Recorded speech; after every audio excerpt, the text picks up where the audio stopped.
Bonjour tout le monde, donc aujourd'hui ça va être un guide complet sur comment immigrer au Canada en tant que touriste. Je vous promets, ça va être le seul guide dont vous allez avoir besoin.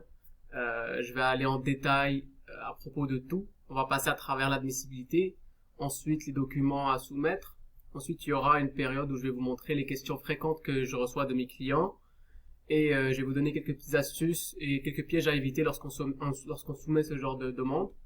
Et puis c'est ça. Donc je vais vous demander un peu d'attention, un peu de focus. C'est comme retourner à l'école un peu, mais je vous promets que ça va donner beaucoup d'informations. Donc pour débuter, mon nom est Moad Ramawi, je suis un consultant en immigration ici à Montréal au Canada.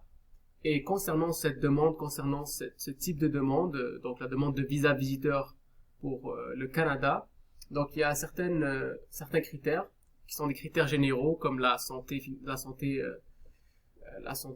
physique. Ça, c'est des critères qui sont, que ce soit pour la résidence temporaire ou la résidence permanente, qui sont importants. Donc, la santé physique, il y a aussi le casier judiciaire qui doit être presque impeccable. Et pour cette demande, un point important ici que vous voyez, c'est les fonds suffisants. Donc, pour ce genre de demande, c'est très important d'avoir l'argent nécessaire pour votre séjour au Canada. Donc, le gouvernement du Canada, il donne pas exactement un chiffre exact. Donc, il dit pas vous devez avoir 2000 $ ou 3000 $, mais ça va avec le bon sens. Par exemple, si vous venez au Canada pour un mois, donc il vous faut à peu près 3000 $ plus si vous le pouvez pour que ça vous dure tout votre séjour, que ce soit l'hôtel, les activités et votre épicerie. Donc 3000 $, autour de 3000 $ c'est correct, ça peut être acceptable pour un mois. Donc si vous en avez 2 mois, si vous venez pour 2 mois, vous venez pour 6000 $. Et vous devez avoir cet argent avec vous, préférablement lorsque vous venez à la frontière. Ça, c'est si vous n'avez pas de garant, bien sûr. Je vais expliquer les garants tout à l'heure et comment ça fonctionne avec l'hébergement et les lettres d'invitation. Donc, le point important à se souvenir, les fonds suffisants. Ensuite, lorsque vous êtes au Canada, en tant que visiteur, vous n'avez pas le droit d'étudier ni de travailler, sauf si c'est une formation de moins de 6 mois, mais je préfère parler des études dans une autre vidéo. Comme ça, vous allez avoir toutes les informations nécessaires, mais vous n'avez pas le droit d'étudier en général lors de votre séjour, ni de travailler. Donc, on a parlé des fonds suffisants et du casier judiciaire. Par rapport aux documents qu'il faut soumettre, donc vous avez le passeport, les photos d'identité et la lettre d'invitation si vous êtes invité par un ami ou membre de la famille, ou même une entreprise si vous assistez à un événement. Donc, il faut une lettre d'invitation ou la lettre d'hébergement. Donc, c'est la même chose. Qui donne les coordonnées de la personne, qui explique que vous allez venir de tel jour à tel jour et vous allez faire telle activité et qui va prendre soin de vous, soit de 100% ou soit 50%, ça dépend des personnes. Et le deuxième point important, c'est lui. Donc les liens d'attache avec le pays. Pourquoi c'est un point important? Parce que c'est surtout là qu'on reçoit le plus de refus. Soit pour les preuves financières, ou soit il n'y a pas d'attache assez avec le pays d'origine. Qu'est-ce que je veux dire par les pays attache avec les pays d'origine? Par exemple, lorsque vous venez au Canada, vous avez laissé de la famille derrière, vous avez laissé une propriété immobilière derrière, une voiture. Donc tout ce qui est un lien fort avec votre pays d'origine, parce que l'agent, logiquement parlant, il veut comprendre que vous venez pour un séjour court et après vous retournez à votre pays. Il a peur que vous restez ici au Canada indéfiniment, donc c'est normal qu'il regarde surtout ces points-là. Ensuite, un autre point important, c'est l'itinéraire de voyage. Donc, le visa visiteur, comme son nom l'indique, c'est pour visiter le Canada. Donc, vous devez avoir un itinéraire clair où vous allez. Vous ne faites pas 4 heures ou 8 heures de vol pour aller voir un pays et vous savez pas où vous allez où. Donc, il faut au moins un itinéraire qui soit logique, que vous connaissez l'hôtel, la place où vous allez, les personnes que vous allez visiter, certaines activités que vous allez faire et vous assurer que les dates sont correctes. Je vous donne un exemple comme ça. Il y a un client qui est venu, qui a été refusé à la frontière, même après avoir reçu un visa visiteur accepté, qui a été refusé à la frontière parce qu'il avait dit à l'agent qu'il venait visiter Montréal, qui est une ville du Canada, qu'il venait visiter Montréal pour regarder un match de foot, donc pour regarder l'équipe locale. Cependant, l'équipe locale ne jouait pas à Montréal lors de son séjour de 2 semaines, elle jouait à l'extérieur de Montréal, donc elle jouait aux États-Unis. Donc le gars il s'est dit bon t'es en train de me niaiser, il l'a refusé, il lui a donné son papier pour retourner au pays. Donc c'est des petites erreurs comme ça. Faut pas prendre les agents pour des gamins non plus. Donc ils font leur travail comme n'importe quel pays. Moi j'ai voyagé et ils demandent toujours les questions, qu'est-ce que vous venez faire ici? Est-ce que vous avez votre billet de retour? Donc c'est aussi important d'avoir un billet de retour parce que logiquement parlant, lorsque vous appliquez pour ce genre de demande, ben vous appliquez pour un séjour qui est temporaire, c'est pas un séjour permanent. Donc il faut avoir le billet de retour, comme ça renforce votre demande. D'accord? Ensuite, vous remplissez les formulaires nécessaires. Donc il y a trois formulaires à remplir. Le formulaire pour la demande de visa visiteur. Ensuite, il y a le formulaire pour les informations sur la famille. Donc ça c'est important. Vous signez les formulaires et puis vous payez la demande. Concernant les frais pour cette demande, il y a $100. C'est $100 par personne. Et il y a les frais pour la biométrie si vous ne l'avez déjà pas fait. Donc ça c'est $85. Vous allez recevoir votre invitation pour faire la biométrie si ce n'est pas le cas. Et vous soumettez votre demande et vous attendez. Donc les délais de traitement, ça dépend des pays. Donc parfois c'est 3 mois, parfois c'est moins. Donc il faut regarder sur le site du gouvernement, c'est toujours en train de mise à jour, mais parfois c'est très rapide aussi.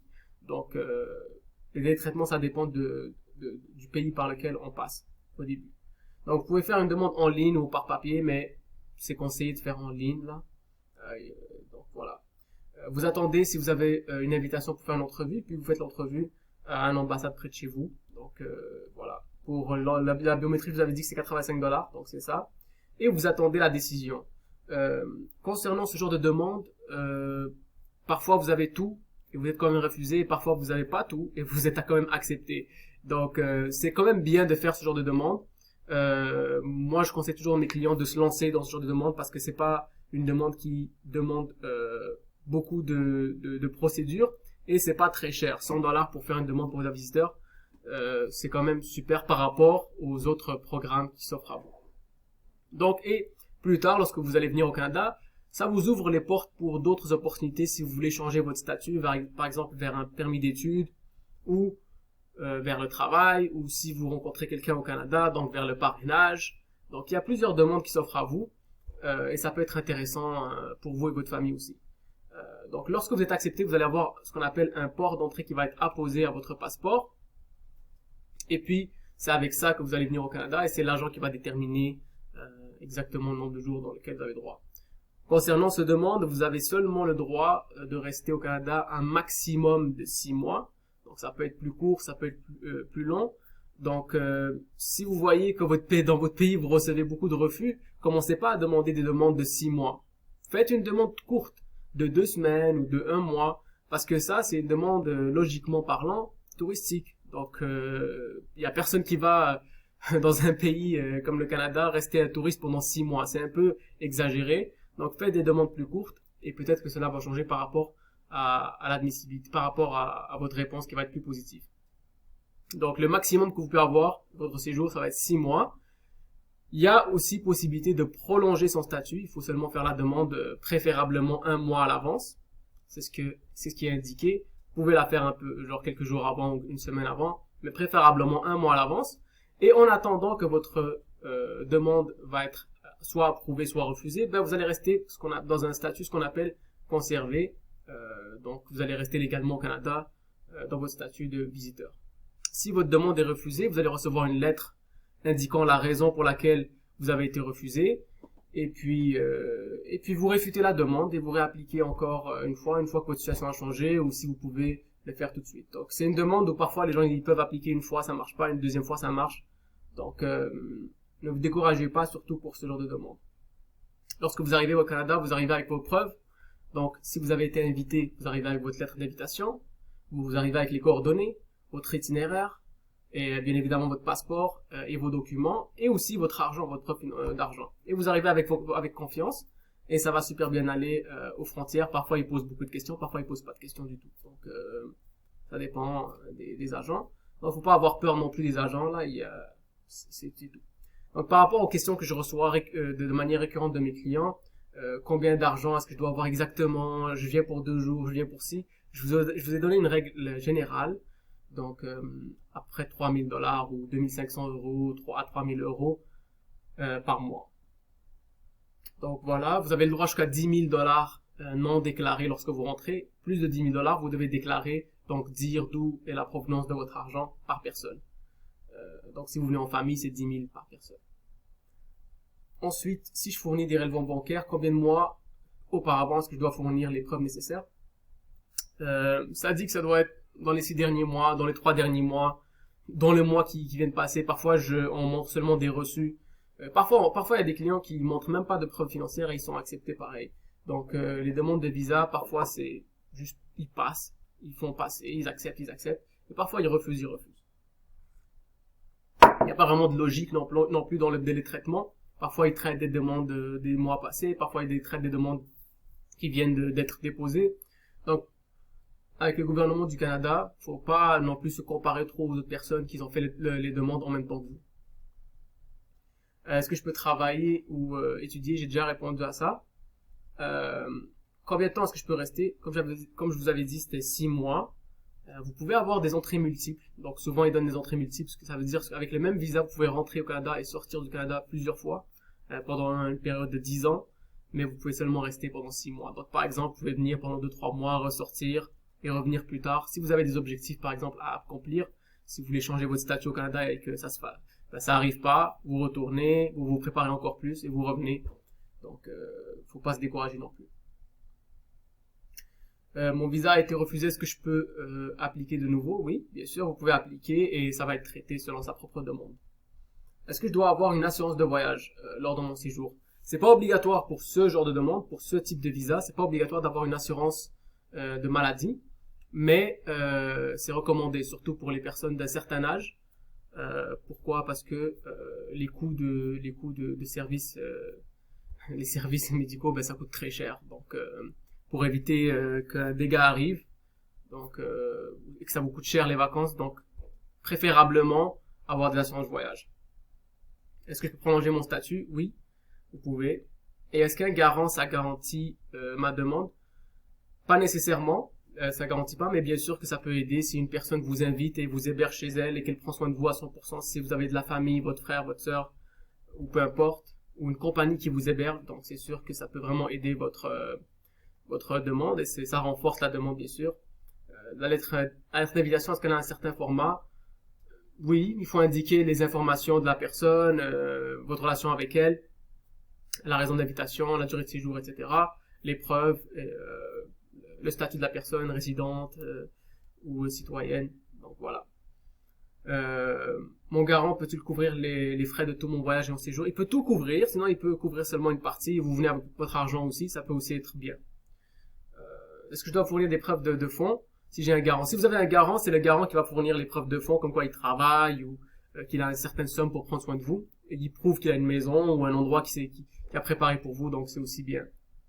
Ou peut-être ça peut être pour un événement, vous venez pour un mariage, vous venez pour une activité d'entreprise, pour une formation de moins de 6 mois, donc c'est bon. Donc voilà.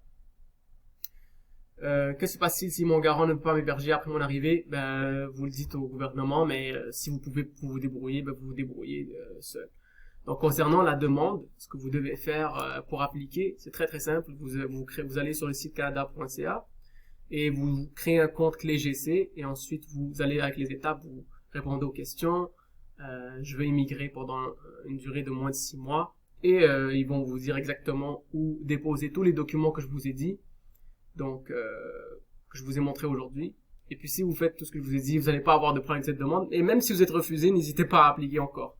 Donc, enfin, pour vous laisser avec un dernier message pour l'immigration, c'est important de prendre son temps pour bien faire les choses parce que l'immigration, ça prend du temps. Et si on fait une erreur, on est en train de perdre du temps et on est en train de faire aussi de l'argent en même temps. Donc, si vous avez une situation plus complexe ou si vous avez besoin de questions ou de l'aide, nous, on peut vous aider. Vous pouvez booker une consultation avec nous. Notre firme s'appelle Visa Canada Rouge et on peut certainement vous aider avec ça. Donc si vous avez des commentaires ou quoi que ce soit, laissez-nous savoir et puis c'est ça. Bonne journée.